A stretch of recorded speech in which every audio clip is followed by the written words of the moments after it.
네, 여러분들께서는 지금 전해드리는 YTN의 기사를 방송에서 혹시 못 보신 경우 인터넷 홈페이지에서 접속해서 찾아볼 수 있습니다. 네. 또 저희 YTN 홈페이지가 아니더라 하더라도 포털 사이트에 가면 검색을 해서 이 뚝쭉 지어내 놓은 이 뉴스 메뉴를 통해서 볼 수가 있습니다. 그런데 이 포털에 어떤 언론사의 기사가 실리느냐, 또 그 선택은 포털 사이트 자체의 판단에 맡겨지고 있습니다. 하지만 신뢰도가 떨어지는 기사가 많고요.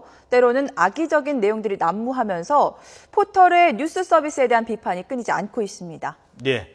자, 이런 문제를 짚어봐야 될 것 같습니다. 네, 오늘 이 박성호 경제 선임 전문 기자 그리고 네. 최진봉 성공회대 신문방송학과 교수 두 분 나오셨습니다. 안녕하세요. 예. 자, 일단 죄송합니다. 질문을 드리기 전에 지금 막 들어온 속보를 전해드리도록 하겠습니다. 이른바 성완종 리스트와 관련해서 리스트 속 6명이 남아 있습니다. 8명 중에 이완구 전 총리 그리고 홍준표 경남지사 외에 6명에 대한 이른바 리스트 6인방에 대한 의혹이 본격 수사에 착수했다는 소식 들어와 있습니다. 네, 이 리스트 6인방에 대해서 서면 질의와 자료 제출 요청서를 검찰이 보냈다는 소식까지 들어와 있습니다. 자, 일괄적으로 리스트에 올라온 6명에 대해서는 다 서면 질의 그리고 자료 제출 요청서를 보냈다고 합니다. 서면 조사, 현재까지는 소환 조사는 아니고요. 서면 조사를 하겠다라는 검찰의 입장인 것 같습니다. 네, 자세한 소식은 잠시 뒤에 전해드리도록 하겠습니다. 자, 이제 이런 기사가 떴어요, 지금. 성완종 리스트 6인방. 그래서 이제 검색을 하지 않습니까? 그럼 6인방 치면 처음에는 이제 원래 이 뉴스를 제대로 보도한 기사가 인터넷에 오릅니다.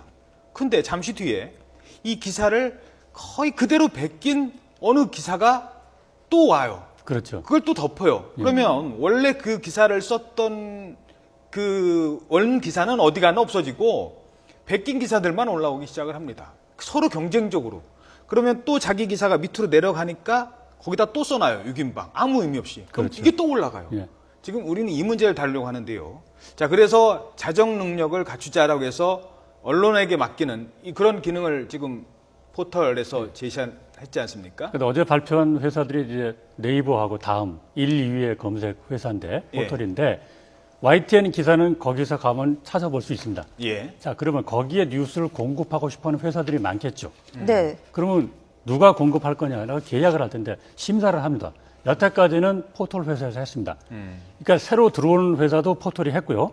지금 유지되고 있지만 앞으로 연장할 것이다. 그것도 포털에서 자체로 심사했습니다. 앞으로는 그거를 언론계가 중심이 되는 외부 기구가 좀 해달라라고 요청을 한 겁니다. 예. 요청을 했고 또 하나는 지금 맹국에서 방금 말씀했듯이 내용도 별로 진전이 되지 않았는데 예. 키워드만 몇 개 넣어서 예. 무한 반복하는 그렇죠. 그런 일들, 남의 기사 그대로 어뷰징이라고 베끼는. 어뷰징이라고 하는데 네. 그런 거 또 사이비 언론 기사가 뭔지 이런 걸 좀 걸러낼 수 있는 선별할 수 있는 장치를 좀 마련해 달라. 그래서 세 가지를 어제 두 포털이 언론계한테 주문을 한 겁니다. 언론한테. 그렇습니다.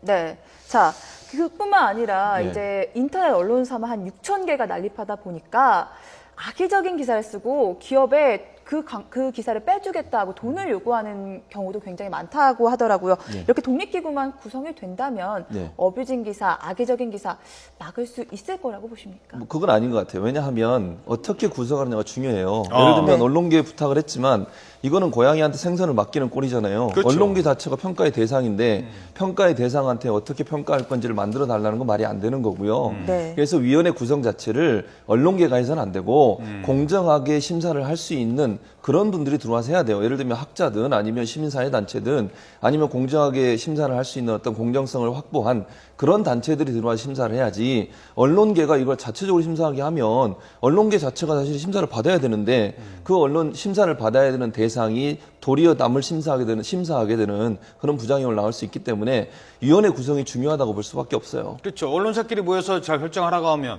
어느 언론사가 아이고 우리는 빠지겠습니다. 네. 안 할 거 아닙니까? 그렇죠. 서로 자기한테 유리한 조건 만들려고 하는데 이 부분에 대해서는 어떻게 보세요? 그러니까 지금 언론의 현실을 보면 우리 언론계에서 흔히 말하는 자사 이기주의, 자사 패권주의 이런 게 사실 난무하는 것은 사실입니다. 그래서 그런 해서 지금 교수님께서 말씀했듯이 아마 위원회 구성을 할 때 언론계 사람도 들어가야 될 거예요. 왜냐하면 언론계 특성이 있으니까 그런 걸 반영하는 어떤 그런 목소리는 있어야죠. 그러나 언론계가 전부 다 언론사들이 중심이 돼서 하면 소위 메이저 언론사라고 하는 입김이 너무 강해질 수도 있고 언론 유관단체도 거기 구성에 좀 넣어달라는 건데 유관단체의 어떤 정치적인 편향성 이것도 완벽하게 제거될 수 있다고 담보할 수 없기 때문에 스스로 구성하는 데는 상당히 문제가 있죠. 네. 그리고 또한 포털이 책임 떠넘기기에 급급하다라는 네. 비판도 있거든요. 사실 이 포털을 언론 뉴스 유통 창구로만 볼 것인가 바로 이 문제입니다. 가장 신뢰하는 언론 순위에 네이버가 오른 적도 있었거든요. 좀 그렇죠. 강한 책임의식이 필요하지 않을까요? 당연하죠. 포털 자체에서? 그러니까 이제 네이버가 사실은 구글이나 야후하고 미국에 있는 구글이나 야후는 이 정도까지 역할을 안 해요. 근데 네. 우리나라 포털 사이트들은 거의 언론사 역할을 하고 있거든요. 자체적으로 예를 들면 그 뭐 아젠다 세팅 기능까지 갖고 있는 거니까 물론 지금은 뭐 뉴스탠드로 바꾸긴 했지만 현재로서는 뭐 모바일 커뮤니케이션 그러니까 핸드폰으로 보는 뉴스들은 전부 다 아직도 뉴스 캐스팅을 하고 있는 상황이거든요. 네. 그래서 포털 사이트들이 사실은 언론으로서의 책임감을 가져야 돼요. 그런데 그런 부분들이 사실은 자기들은 책임 없다고 자꾸 미루고 있고 언론계한테만 자꾸 이걸 그 문제점을 지적하고 이렇게 하고 있는데 그거 자체가 문제라고 볼 수 그러니까 있겠습니다. 지금 시민들이 모바일로 뉴스를 보려면은 네. 포털사에서 그 뉴스를 올려줘야 볼 수가 있는 거죠. 그럼 그렇죠. 캐스팅 그리고 기능이 있는 네, 거죠. 거기서 어떤 뉴스를 먼저 보여줄 거냐, 어떤 뉴스를 첫 화면에 보여줄 거냐를 네이버가 결정하는 거죠. 그게 캐스팅 기능이 있는 건데 그렇죠. 그 기능 때문에 사실은 많은 논란이 있어요. 네이버가 과연 포털 사이트냐 아니면 언론사의 기능을 하고 있느냐. 만약 언론사의 기능을 하고 있다면 언론사가 받아야 되는 제재라든지 규제를 함께 받아야 되는 문제가 발생할 수밖에 없는 것이죠. 알겠습니다. 지금 이게 죄송합니다. 계속 그 주요 내용을 정리를 해드리고 있는데 메르스 문제가 지금 커지고 있지 않습니까? 보건복지부가 문영표 장관 주재로 조금 전에 대책회의를 마쳤다고 합니다. 8번째 지금 환자가 양성 반응을 보였지 않습니까? 이게 확진인지 여부가 지금 발표가 된다고 합니다. 현장으로 가보도록 하겠습니다. 중앙대책본부에 브리핑이 있겠습니다. 브리핑은 시작했습니다. 예, 오늘 공식으로 출범한 보건복지부 중앙 메르스 관리대책본부의 총괄기획 반장을 맡고 있는 권준욱 공공보건정책관입니다. 오늘 복지부에서 처음으로 대책본부를 출범을 시켜서 복지부의 모든 역량을 동원해서 장관께서 모두 발언에서 얘기하신 대로 최대한의 노력을 통해서 3차 감염 내지는 더 이상의 전파를 막는 데 최선을 다하도록 하겠습니다. 오늘 상황과 관련해서는 먼저 2명의 메르스 신규 환자가 확인이 되었습니다. 8번째 환자는 최초 환자가 처음으로 내원했던 의료기관에서 그 환자의 진료에 참여했던 의료진으로서 첫 번째 검사에서는 음성으로 확인이 됐었습니다. 아시다시피 밀접 접촉자였기 때문에 자가격리 등 저희들의 최우선순위 관리 대상이었습니다. 그런데 5월 28일 어제가 되겠습니다.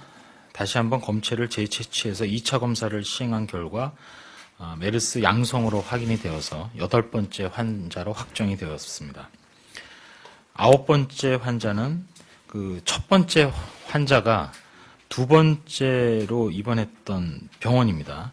그 B병원이라고 저희가 알파벳 순서를 합니다만 거기서 같은 병실은 아니고 같은 병동에서 같은 층에 같은 병동에서 입원 진료를 받고 있던 환자인데 그 병원에 있다가 또 다른 병원으로 전원이 되어서 치료를 받던 중에 시행한 가건물 검사에서 메르스 유전자 양성이 확인되었습니다.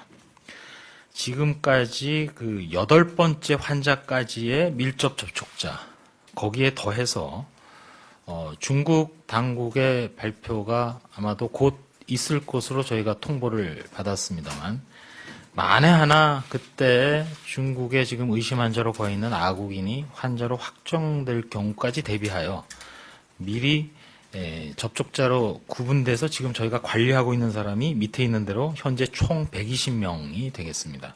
이 120명의 접촉자에는 요 9번째 환자에 대한 접촉자가 지금 들어가 있지는 않고 현장에서 지금 역학조사가 계속 진행이 되고 있습니다. 네. 이상입니다. 예, 추가로 질문하시거나 관련 대책본부 내용. 네, 환자가 2명이 늘었답니다. 이번에는 치료하던 의사뿐만 아니라 그 환자가 다른 병원을 갔습니다. 다른 병원에 갔는데 그 다른 병원에 같은 병실도 아니고 같은 층에 있었던 사람이 걸렸다는 소식입니다. 야, 지금 뭐 이 정도가 되면 상당히 좀 심각한 게 아닌가 생각이 드는데요. 일단 2명이 추가됐습니다. 그렇게 되면은 이제 9명이 되는 거죠? 네, 메르스 확진 환자는 9명이 됐습니다. 앞서 저희가 말씀드렸던 중국으로 출국한 환자는 아직 양성 판정입니다. 확진 판정이 안 됐지만 이 환자를 제외하고 2명의 추가 확진 판정을 받은 환자가 발생해서 총 9명이 국내에서 메르스에 감염된 것으로 확인이 됐습니다. 네, 자세한 소식은 잠시 뒤에 들어온 대로 더 전해드리도록 하겠습니다. 계속해서 이런 기사와 관련된 내용을 저희들이 지금 말씀을 드리는 건데요. 국민생활과 밀접한 관계가 있는 기사입니다. 뭘 다 어떤 기사든 신뢰를 하고 싶고 그렇겠죠. 근데 저희들도 이게 확진인지 뭐 아니면은 양성인지 음성인지 1차인지 2차인지 고민 많이 합니다. 그래서 이게 어느 순간에 뭐라고 얘기할지 때로는 알고 있는 것도 안 쓰고 그래서 인터넷에 올리는 기사들이 많은데 저희 그런데 기자들 YTN이 입장에서는 먼저 올렸는데 그런 상정을 할 수 있죠. YTN이 먼저 올렸는데 우리는 뭐 지금 안국께서 말씀하셨듯이 확인을 거듭해서 하는 거 아닙니까? 예. 네. 그런데 그 사이에 우리는 일부러 올려놨는데 다른 데서 전혀 자기들은 취재도 하지 않고 그냥 갖다가 베끼면서 뒤에다가 검색어만 넣어서 이 검색을 했을 때 상위에 노출되도록 하면 그거는 저널리즘에도 심각한 위협이고 상업적으로도 좀 도덕적으로도 문제가 큰 얘기가 되는 물론 거죠. 극히 네. 일부의 언론 얘기입니다만 그래서 이제 그 실제로 다음이나 네이버의 상황을 좀 정리를 하셨다고요. 네, 봅시다. 우리 화면을 좀 준비된 화면이 있으면 좀 띄워주면 좋겠습니다. 예. 네. 그 우선 네이버가 언론이냐 아니냐 이건 언론으로 봐야 됩니다. 왜냐하면 자 자기들이 생산하지 않은 기사를 검색을 했을 때 검색 키워드만 나오면 상관없는데 네. 한 화면에 자기들이 뭐는 중요하다, 중요하지 않다 또는 관련 기사를 묶는다든지 이런 식으로 그쵸. 편집 행위를 합니다. 그럼 분명히 언론이라고 볼 수가 있는 거죠. 지금 화면에 나오는 특히 실시간 검색어를 해놓으면요. 언론사에서 이 검색어를 또 기사에 집어넣어서 별로 내용은 똑같은 내용인데 검색어만 더 뒤에다 기사 첨부시켜가지고 어뷰징을 한다고 합니다. 그럼 클릭수 늘리고 노출빈도 높아지는 그렇죠. 거잖아요.